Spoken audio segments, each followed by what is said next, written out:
আসসালামু আলাইকুম। আপনি কি চাচ্ছেন আপনার একটা পেড সিল নাই, কিন্তু আপনি আপনার যে সার্ভে রিপোর্টের কাগজটা আছে, যে রিপোর্ট করবেন সেই রিপোর্টের মধ্যে একটি সিল দেওয়ার জন্যে? তাহলে আজকের ভিডিওটি আপনার জন্যে। আজকে আমরা দেখব যাদের কোনো সিল পেড নাই তারপরেও তারা কিভাবে সার্ভে রিপোর্টের ওই কাগজের মধ্যে রিপোর্টের ভিতরে কিভাবে সিল দিতে পারেন। সেই সিলটা আমরা বিডিকেটের মাধ্যমে তৈরি করে আপনাদেরকে দেখাবো। কারণ আমি আগে যে সিলগুলো তৈরি করেছিলাম, আমি কাজ করি, সেটা দেখে আপনারা অনেকে কমেন্ট করেছেন যে কিভাবে স্যার এই সিলটা বানানো যায়। সেজন্য আজকে আপনাদেরকে আমি বানিয়ে দেখাবো। চলুন আমরা মূল ভিডিওতে চলে যাই। সেজন্য বরাবরের মতো আজকেও আমি বিডিকেট দিয়ে দেখাচ্ছি। এটা হচ্ছে আমাদের বিডিকেট। বিডিকেটে ক্লিক করব। ক্লিক করে আমাদের এইখানে যে আমাদের মৌজাগুলো দেওয়া আছে, এই মৌজা ফোল্ডারগুলো চলে আসছে। এখান থেকে আমি যে কোনো একটা মৌজা ফোল্ডারে চলে যাই। এটাতেই ধরেন ক্লিক করলাম। ক্লিক করার পরে কিছু সময় লোড নিয়ে আমাদের এখানে ওপেন হয়ে যাবে। এজন্য আমার এখানে ওপেন হয়ে গেল। এখন ওপেন হওয়ার পরে আমি এখানে আপনার সিলটা আপনাদেরকে নিয়ে এসে দেখাই যে সিলটা কীরকম হবে। আমি আমার যে তৈরি করা সিল আছে এই সিলটা এখানে লাগিয়ে দিচ্ছি। এটা পেড অনুযায়ী ছোট বড় হয়ে যায়, আমরা এটাকে আরও ছোট করে দিব। ছোট করে দেওয়ার জন্যে এটাকে আমরা দিয়ে দিই এইখানে, আমরা এইটাকে এইখানে দিয়ে দিই আর এইটাকে আমরা এইখানে দিয়ে দিই। তাহলে আমাদের অনেকটা ছোট হয়ে যাবে।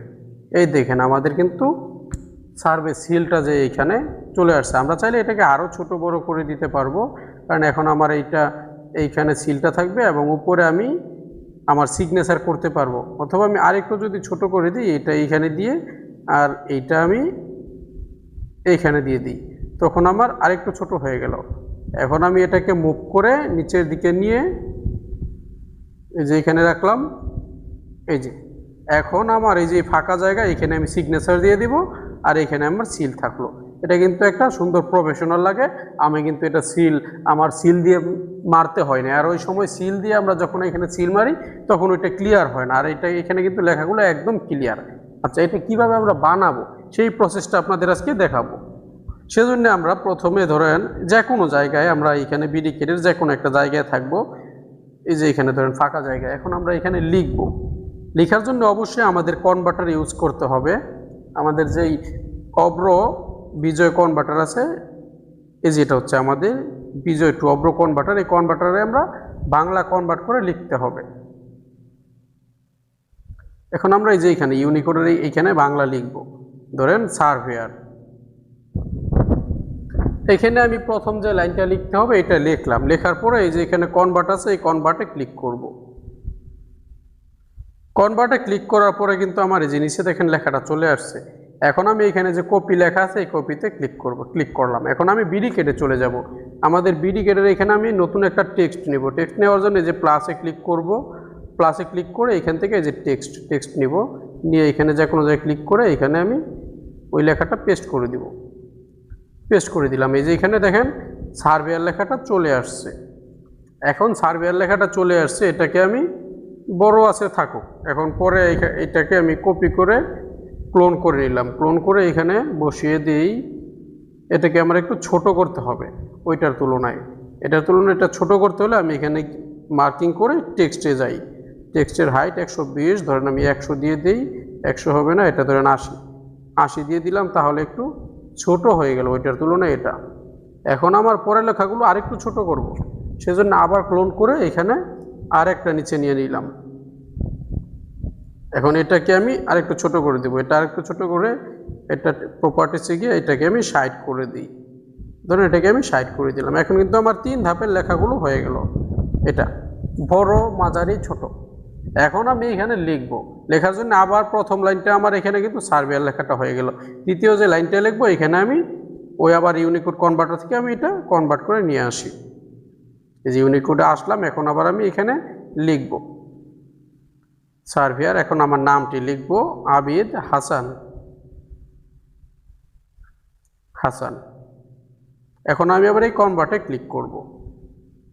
কনভার্টে ক্লিক করার পরে দেখেন নিচেও নামটা চলে আসছে। এখন আমি এই কপিতে ক্লিক করব। কপিতে ক্লিক করলাম। ক্লিক করার পরে এখানে আমরা দ্বিতীয় যে লেখাটি আছে এটাতে আমরা ক্লিক করে প্রপার্টিসে গিয়ে এইখানে যে টেক্সট আছে টেক্সট আমরা খুঁজে বের করব। টেক্সট বরাবর যে কন্টেন্ট, এই কন্টেন্টের এইখানে ক্লিক করে এটাকে আমরা ডিলিট করে আমাদের যে লেখাটা পেস্ট করে কপি করেছি ওইটা পেস্ট করে দেব। এই দেখেন সার্ভেয়ার আবিদ হাসান চলে আসছে।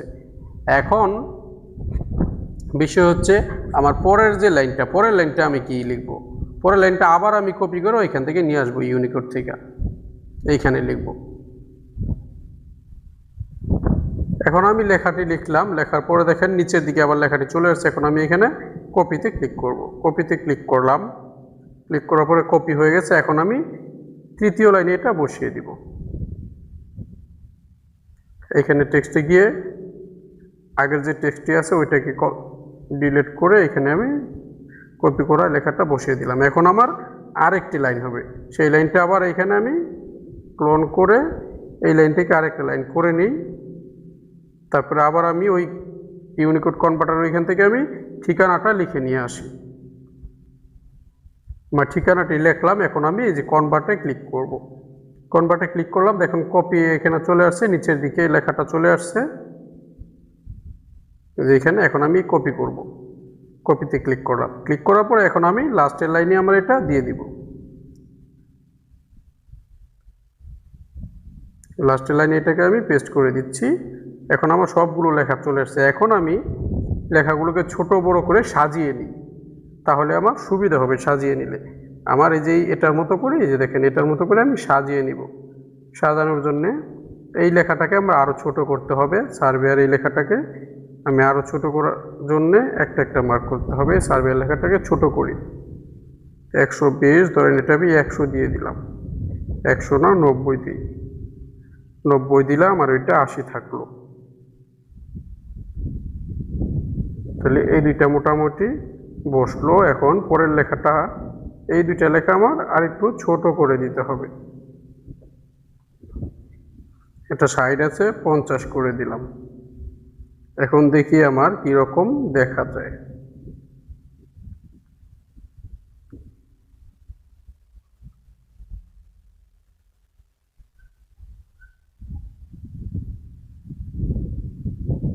এই যে আমার সেলটা এরকম আসছে।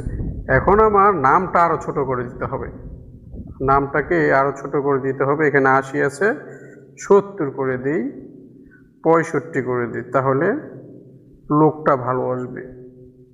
আমার এখানে যে বড় ছোট আছে সেটা আপনার এইটার সাথে মিল রেখে করতে হবে, যেন একটা সুন্দর একটা আকৃতি দেখা যায়, হুবহু সিলের মতো দেখা যায়, সিল মনে হয়, এরকম ভাবে দিতে হবে। এই দেখেন এটা কিন্তু আমার একটা সুন্দর সিলের মতো হয়ে গেছে। ঠিক আছে, এখন আমরা এই গ্যাপটাকে আরো কমিয়ে দিব, এটাকে কাছাকাছি নিয়ে দিলাম, এটাকে আমরা আরো ছোট করে দিতে হবে, 65 60 দিয়ে দিলাম, 60। আর সার্ভেয়ার লেখাটাকে আমরা 80 আছে, 70 করে দিলাম। এখন কিন্তু আমার এটা সিলের একটা আকৃতি, সিল চলে আসছে, সিল হয়ে গেছে। এখন আমি এটাকে কালার দিব। কালার দেওয়ার জন্য এই সবগুলোকে আমি মার্ক করে নিচ্ছি। মার্কটা সিলের যে কালার আছে এই কালারটা আপনারা দিয়ে দিবেন। এখানে সিলের কালার মোটামুটি ধরেন এই কালারটা দিলেই আমাদের সিলের কালারটা চলে আসে। এই যে এটা, এই কালারটা আপনারা চাইলে যে কোনো কালার দিতে পারেন, তবে খেয়াল রাখবেন সিলের যে কালারটা আছে বেগুনি, হালকা বেগুনি, ওই হালকা বেগুনি কালারটাই দিতে হবে। এখন অন্য কালার দিলে সেক্ষেত্রে আপনাদের সিলটা দেখতে খারাপ দেখা যাবে। এই যে এটা কিন্তু আমাদের প্রকৃত সিলের কালার। এখন আমরা এটা কিভাবে সংরক্ষণ করব? প্রতিটা রিপোর্টে তো এইভাবে বানিয়ে দেওয়া পসিবল না। সেক্ষেত্রে আমরা কি করব? সেক্ষেত্রে এই সম্পূর্ণটাকে আমরা মার্ক করব। মার্ক করার পরে এখানে ব্লক করে রাখবো। এই যে ব্লকের যে একটা চিহ্ন আছে এটাতে ক্লিক করব। ক্লিক করার পরে এখানে আমরা এই যে ক্রিয়েট নিউ একটা ফোল্ডার ক্রিয়েট করব। এখানে সিল লিখে ধরেন সিল লিখলাম। এখন ওকেতে দিব, এই যে ওকে আছে ওকেতে দিব, ওকেতে দিলাম। দেওয়ার পরে এখানে আবার ধরেন আরেকটা চাইছে, ধরেন এখানে লিখে দিলাম সিল, ইংলিশে লিখে দিলাম, ওকে করে দিলাম, ইংলিশ বাংলা যাই লেখেন। এখন এটার মাঝামাঝি যে কোনো জায়গায় একটা ক্লিক করবেন। ক্লিক করলাম। এখন এই যে বাম পাশে কর্নারের উপরে টিক চিহ্ন আছে, এই টিক চিহ্নতে একটা ক্লিক করবেন। এখন কিন্তু আমার এটা ব্লকে সেভ হয়ে গেল। আচ্ছা, এখন আমি এই আগের সিলটাকে ডিলিট করে দিলাম। ডিলিট করে দিয়ে এইখানে যদি আমি নতুন সিলটাকে নিয়ে আসি, এই যে অ্যাটাচড, ধরেন এই যেভাবে আমাদের রিপোর্টটা মেক করার পরে টেমপ্লেটের ভিতরে আমার যখন রিপোর্টটা থাকবে, পেইড থাকবে, এখন আমি সিলটা নিয়ে আসবো। সিল নিয়ে আসার জন্য এরকম পেইড থাকার পরে যে এখানে দেখেন ফাঁকা আছে, এই ফাঁকা জায়গায় আমি সিল বসাবো। সিল বসানোর জন্য এই যে অ্যাটাচড আছে, এই অ্যাটাচ বাটনে ক্লিক করব। ক্লিক করে এখানে আমরা এই যে ব্লক আছে সবার নিচের অপশনটা, যে ব্লক, এই ব্লকে ক্লিক করব। ক্লিক করার পরে আমরা যেটা সেভ করেছিলাম ওইটাতে আমরা যাব। এই দেখেন আমরা সিল যে সেভ করেছিলাম, এই যে সিল, এটা চলে আসছে। এটার ভিতরে যাওয়ার পরে যে আমাদের সিলটা, এটাতে ক্লিক করব। ক্লিক করার পরে যেখানে আমরা সিলটা বসাবো ওইখানে ধরে রাখবো টিপ দিয়ে। এই দেখেন ধরে রাখলাম, এখানে ধরে রাখার পরে আমাদের সিলটা চলে আসছে। এখন বিষয় হচ্ছে আমাদের সিলটা কিন্তু বড় ছোট, এখন একটু বড় দেখা যায়। এখন এটা বড় ছোট কিভাবে করব? বড় ছোট করার জন্য আপনারা মানে যেভাবে বসাবেন, ধরেন এই সিলটা আমার সিলের, এই যে একটু বড় করে দেই, ধরেন সিলের এই লেখার লাইনটা আসবে ধরেন এইখানে, আর এই লাইনটা আসবে ধরেন এইখানে, তাহলে এইভাবে আমরা দিব। এজন্য আমরা সিলটাকে ক্লিক করে মার্ক করব। একটা ক্লিক করলে মার্ক হয়ে যাবে, সিলটাকে মার্ক হয়ে গেলে এখন ওই যে ডান পাশে কর্নারে থ্রি ডট আছে, থ্রি ডটে ক্লিক করব। ক্লিক করে এইখান থেকে আমরা যে অ্যালিন আছে, অ্যালিন নিব। অ্যালিন নেওয়ার পরে এইখান থেকে আমরা সিলের এইটাকে আমরা নিয়ে আসব এইখানে, আর এইটাকে নিয়ে আসবো আমরা এইখানে। তখন কিন্তু আমাদের সিলটা এই দেখেন এইভাবে হয়ে গেল। এখন আমাদের সিগনেচার আসবে এইখানে, এইখানে আমরা সিগনেচার করে দেবো, নিচে যে সিল দেওয়া আছে। এখন যদি আমরা এটাকে সেভ করি, ধরেন একটা সেভ করে দেখাচ্ছি। এটা আমার মডেল কত, টেমপ্লেট নাম্বার হচ্ছে 105। 105-এ যাওয়ার পরে দেখেন আমার সিলটাই দেখাচ্ছে। আচ্ছা, এখন আমি এটাকে পিডিএফ হিসেবে সেভ করি।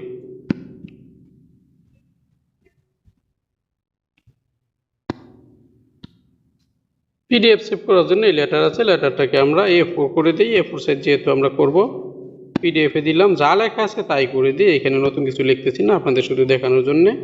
এখন আমি এই যে ফাইলে ঢুকবো, আমার এই যে ফাইলে যাওয়ার পরে আমার এই দেখেন প্রথমে আমাদের এই যে এটা চলে আসছে, যে সিলটা আমরা বানিয়ে দিয়েছি রিপোর্টের মধ্যে এটা। এখন আমরা এটা গুগলে দিয়ে দিলাম। এই দেখেন আমাদের সিলটা কিন্তু এখানে যে বসে গেছে, একদম পরিষ্কার ক্লিয়ার। এখন আমরা যদি আমাদের পেট সিল ওইভাবে মারি, সেক্ষেত্রে কিন্তু এত ক্লিয়ার আসে না, আর এখানে কিন্তু একদম ক্লিয়ার। এরকমভাবে আপনারা এই সিলটা বানাতে পারেন। তারপরে যদি কারো বুঝতে কোনো প্রবলেম হয়, এই দেখেন ছোটো করার পরে এরকম দেখাচ্ছে, একদম পিওর লাগতেছে। তারপরেও কারো কোনো বুঝতে প্রবলেম হলে অবশ্যই কমেন্ট করবেন, অথবা আমাদের স্ক্রিনে দেওয়া নাম্বারে যোগাযোগ করতে পারেন। আপনাদের হাতে কলমে এটা শিখিয়ে দেওয়া হবে। ভালো থাকবেন সবাই। আর যারা চ্যানেলটি সাবস্ক্রাইব করেছেন সবাইকে অসংখ্য ধন্যবাদ। যারা সাবস্ক্রাইব করেননি অবশ্যই সাবস্ক্রাইব করে দিবেন পরবর্তীতে নতুন টেকনিক্যাল ভিডিওগুলি পাওয়ার জন্য। আল্লাহ হাফেজ, আসসালামু আলাইকুম।